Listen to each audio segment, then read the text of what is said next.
El día de hoy quiero hablar de la película de Frankenstein, ya que me pareció un fenómeno bastante interesante, aparte de que siento que sí le es muy fiel a la versión de la novela de Mary Shelley del libro. Lo único que no me gustó, y quiero aclararlo desde el primer punto, fue el diseño de Frankenstein. Eso es algo así que la verdad tengo que decir, no me gustó, la verdad es que el maquillaje fue malo, la verdad es que yo tengo un concepto de Frankenstein que definitivamente esta versión visual no le hizo justicia. Quiero empezar a hablar de Frankenstein desde la fragmentación a la conciencia. ¿Cómo funciona todo esto? Pues bueno, es interesante el hecho de que podamos entender cómo es que Frankenstein, siendo un fenómeno que fue unificado por partes diferentes de cadáveres, de alguna manera está maquilando o está ejecutando esta capacidad de pensar por sí mismo y a saberse a sí mismo como un ser individual, a pesar de que él es una composición de diferentes piezas de humanos. Desde este punto, me gustaría como tal tratar de desafiar un poquito el cómo entendemos las cosas, ya que si lo vemos, por ejemplo, desde la filosofía espinosista, diría Baruch Spinoza que la conciencia es una sola sustancia. Todos somos esa sustancia, pero cada composición orgánica comparte esa conciencia. Se podría decir que vivimos, no lo dice textualmente así, pero lo da a entender como si fuera una conciencia compartida y colectiva, ¿no? También ha habido otros autores, como por ejemplo Carl Gustav Jung, que habla, pero de el inconsciente colectivo, que es de todos esos pensamientos que no podemos articular, pero ahí existen. Viéndolo desde este fenómeno, podríamos decir que la conciencia no tendría como tal que explicarse, porque por el simple hecho de que un organismo tenga vida, de alguna manera se le otorga esta conciencia compartida que está en el entorno y al alcance de todos. Si lo vemos desde el aspecto material, por ejemplo, como lo podría plantear Karl Marx, desde su filosofía materialista dialéctica, primeramente existe la composición material, primeramente existe la actividad eléctrica en el organismo y después de que existe esa actividad material o esa composición material, surge la conciencia. Si pudiera explicarlo de una manera con componentes de tecnología que usamos todos los días, una computadora que tiene un software como tal no puede funcionar si no tiene un hardware, ¿ok? Entonces necesitamos primeramente crear el hardware para que todas esas cosas que nosotros no percibimos, que es el software, le puedan brindar un funcionamiento a todo este sistema operativo. Más o menos de una manera similar, funciona la vida humana y la conciencia. Funciona primeramente desde una estructura material y mediante esa estructura material se empieza a proporcionar o a generar fluidez de actividad eléctrica como en los aspectos tecnológicos y de esta manera provoca o produce su funcionamiento. Muy bien, lo siguiente que quiero empezar a hablar es acerca de el lenguaje de Frankenstein, ya que me pareció muy interesante si lo vemos desde la postura de Jacques Derrida, en el cual menciona que no hay nada fuera del texto. Recordemos que al inicio Frankenstein solamente decía la palabra Víctor en incontables ocasiones y era la única palabra que conocía. De hecho hay una escena que me pareció muy interesante, que fue casi al final de la película, en la cual le comenta su creador, dice, ahora tú llevarás el nombre de Víctor.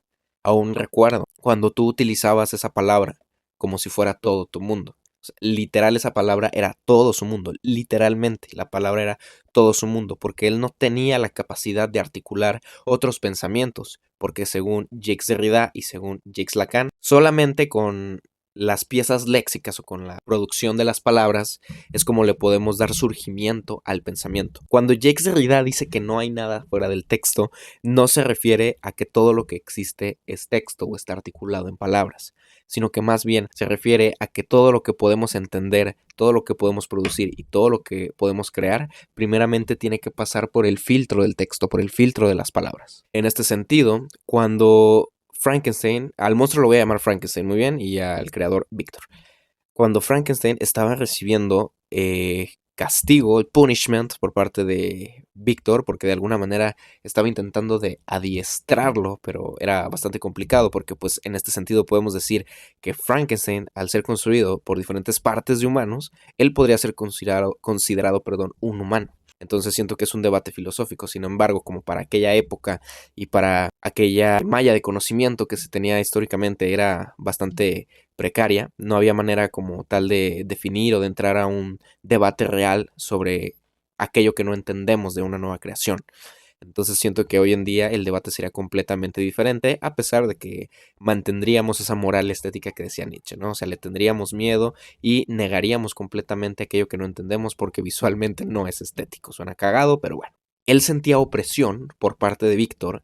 No tenía manera de articular ese pensamiento de dolor que estaba presentando, porque en su conciencia solamente podía estructurar la palabra Víctor, y Víctor como tal era la composición de la persona que para él representaba algo, porque Víctor hay muchas personas, o sea, Víctor hay muchas personas que llevan el mismo nombre históricamente y hasta la fecha, hay muchos Víctor, pero para él solamente él era Víctor, no había otro como tal. Es por eso que logró articular la palabra, es por eso que la repetía y es por eso que trataba de darle una interpretación acorde a sus sentidos, ¿no? Sin embargo, logramos observar cómo es que él se encontraba de alguna manera bastante reprimido, se sentía bastante asustado, también como bastante molesto, tenía como que esta dualidad interna con sus emociones, como una ambivalencia, por así decirlo, ¿no? Que es este cruce de emociones que no se pueden como que entender a la perfección porque no hay manera de articularlos en lenguaje. Sin embargo, cuando Frankenstein empieza a ampliar sus piezas léxicas, empieza a entender ese momento de otra manera. Ya no lo hace como una forma aislada al pensamiento y al lenguaje, ya lo hace como una manera articulada, como una manera entendible, como un pensamiento estructurado, vaya.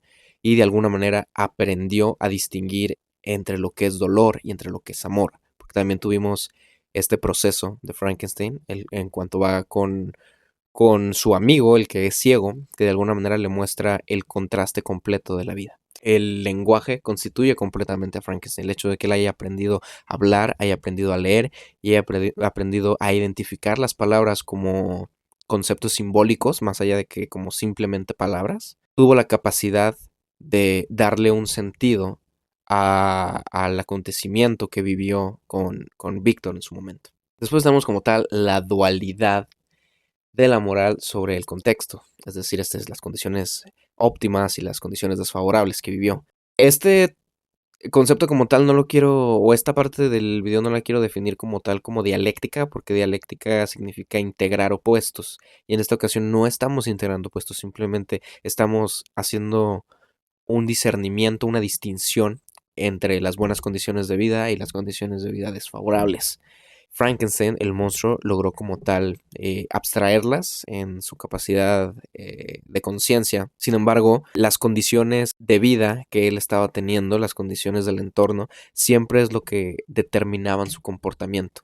Nunca era como tal una cuestión voluntaria. O sea, porque voluntariamente él demostraba que quería ser una buena entidad, una buena persona. Él quería ser un humano, de hecho lo menciona al final de la película. Tal vez ahora nosotros dos podamos ser humanos, le dice a Víctor. En este aspecto de luchar por querer ser aceptado y por querer ser bueno y por querer saberse a sí mismo como un humano, tuvo demasiadas complicaciones y mató a mucha gente, porque el contexto, ese rechazo, no le permitía vivir de alguna manera en las condiciones que él anhelaba. O sea, había una parte del deseo que no podía como tal consumar completamente porque las condiciones de vida, las condiciones materiales no se lo permitían. Después tuvimos el deseo del acompañamiento. Esta parte me pareció bastante interesante porque después de que Frankenstein tuvo este proceso de resignación, de saberse a sí mismo como diferente a los humanos, como saberse aislado y como saberse eterno, ya que no podía morir, le solicitó a su creador que le hiciera una compañera.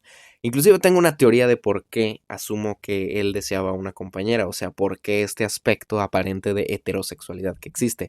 Tal vez me voy a escuchar muy freudiano, pero si recuerdan, en la película, la primera persona en demostrarle amabilidad, afecto, un ápice de cariño, por así decirlo, fue una mujer. Creo que se llamaba Elizabeth, que era la esposa del hermano de Frankenstein, y fue la primera en demostrarle como tal este cariño, esta calidez. Y él, al abstraer las facciones y al abstraer la imagen de lo que es una mujer, siento que él llegó como que a representar esa imagen en las mujeres para sentir esa calidez. Entonces, de ahí mi teoría de el por qué él quería una compañera y no un compañero. A pesar de que venía de diferentes partes de cadáveres, no sé si podríamos como tal asumirle un género. Claro, en la película lo vimos como si él fuera masculino, como si fuera un varón. Eso por darle un entendimiento a nuestra narrativa, a nuestras capacidades de entender. Pero si esto ocurriera en la realidad, ¿cómo podríamos definirlo si el cadáver estuviera hecho por partes de hombres y mujeres, por dar un ejemplo?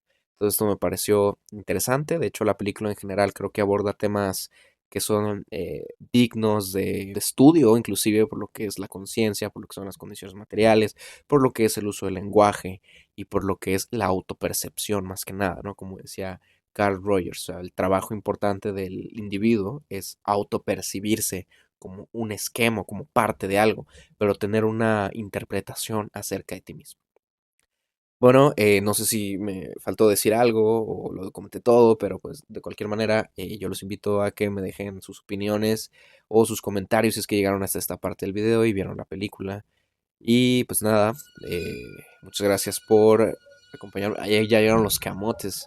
Bueno, yo ya me largo. Excelente noche, día o bye.